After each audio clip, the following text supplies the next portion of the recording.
Lyca production Subaskaran மற்றும் red Jain movies தயாரிப்பில் உலகநாயகன் கமல்ஹாசன் நடிப்பில் பிரம்மாண்ட இயக்குனர் சங்கர் இயக்கத்தில் இந்தியன் 2 உலகமெங்கும் வெற்றி நடை போடுகிறது.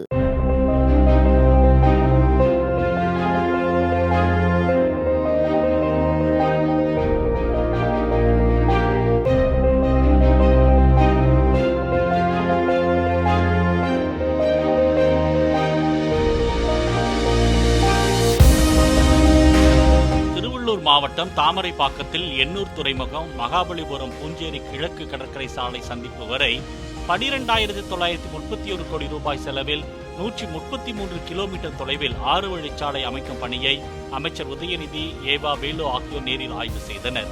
அப்போது அமைக்கப்பட்ட சாலையை ராட்சத ட்ரில்லிங் மிஷின் கொண்டு துளையிட்டு அதன் தரம் சோதிக்கப்பட்டது.